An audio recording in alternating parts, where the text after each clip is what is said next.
नमस्कार, स्वागत है आप लोगों का मेरे आशा काउंसलर चैनल पर।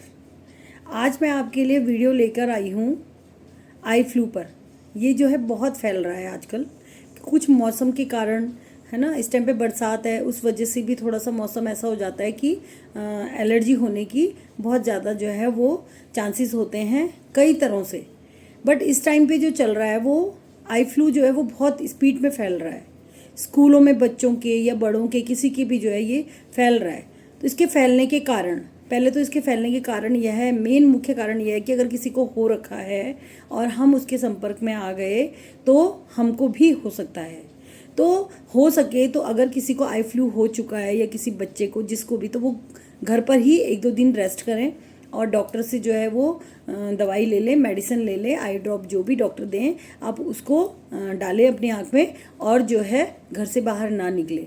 अगर बहुत ही मजबूरी है आपकी या आपको जाना ही पड़ रहा है तो आप काला चश्मा पहन कर जाएँ, जो चश्मा पूरा कवर होता है उसको पहन कर घर से बाहर निकलें, वरना जो है वो ना निकलें, घर पर रेस्ट करें।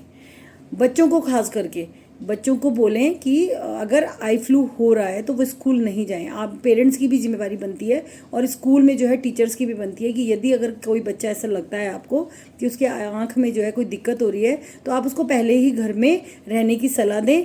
और पेरेंट्स को भी, अगर आपके बच्चे को, आपको खुद से लगता है कि हमारे बच्चे को कोई प्रॉब्लम हो रही है तो जो है उसको स्कूल ना भेजें, तुरंत डॉक्टर से संपर्क करें और उनको जो है घर पे रेस्ट करवाएं।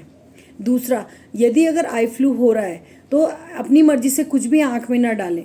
आँख जो है वो हमारी बहुत ही वैसी चीज़ है, नाजुक चीज़ है कि हम उसमें अगर ऐसा कुछ डाल देते हैं तो कभी कभी हमारी आँख में और दिक्कतें आ जाती हैं। तो अगर आपको आँख में आई फ्लू हो रहा है तो आप जो है वो डॉक्टर के पास ही जाएं और जैसा डॉक्टर बोलते हैं आप वही करें। दूसरा, घर में सावधानी बरतने के लिए बार बार आँखों में हाथ ना लगाएं, हाथों को धोकर रखें, हाथ साफ रखें, अपने आँखों को बार बार टच ना करें, बार बार आँखों को के ऊपर पानी डाल डाल के आँखों को परेशान ना करें, ठीक है ना। तो आँखों में जो है वो छेड़खानी नहीं करनी है, हाथ साफ रखें।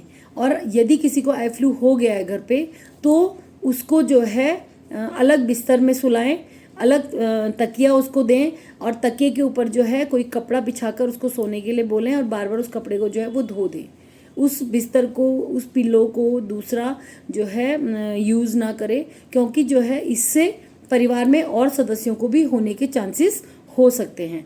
तो इससे बचने के लिए आपको ये करना बहुत ज़्यादा ज़रूरी है, अपने आँखों को बार बार ना छेड़ें। ये मैं हर बार कहूँगी कि आँखों को बार बार ना छेड़ें, अपनी आँखों को जो है सफाई रखें और बार बार उसमें छेड़खानी ना करें, बार बार पानी ना लगाएं, बार बार आँखों को जो है एक दूसरे के संपर्क में ना लाएं। यदि किसी को आई फ्लू हो रखा है तो आप खुद से दूरी बना लें।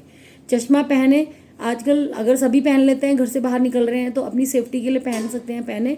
बट जिसको आई फ्लू हो रखा है वो पहले तो घर पे ही रेस्ट करे और अगर बहुत मजबूरी है आपकी घर से बाहर जाने की तो आप जो है चश्मा पहन कर जाएं, किसी के डायरेक्ट संपर्क में ना जाएं, दूरी बना कर रखें और पहले ही दूसरे को सतर्क कर दें कि मुझे जो है ऐसी प्रॉब्लम हो रखी है तो आप मेरे संपर्क में ना आएँ। इन चीज़ों का आप लोगों को ध्यान रखना है। आई फ्लू कोई ऐसी दिक्कत वाली बात नहीं है, वो ठीक हो जाती है, 2-3 दिन में ठीक हो जाएगी। बट यह है कि वो फैल रहा है और उससे प्रॉब्लम होती है सबको, आंखों में दर्द होना, जलन होना, ये वाली जो है वो दिक्कत होने लग जाती है, आंखें लाल हो जाती हैं। तो इससे क्या होता है, थोड़ी परेशानी होती है। तो ठीक हो जाएगी, घबराने की ज़रूरत नहीं है। बट ये है, डॉक्टर के पास चले जाएं, डॉक्टर से संपर्क करें, जैसा डॉक्टर आपको बताते हैं आप जो है वो फॉलो करें और अपनी मर्जी से आंखों में कुछ भी ना डालें। आज के लिए बस इतना ही, धन्यवाद।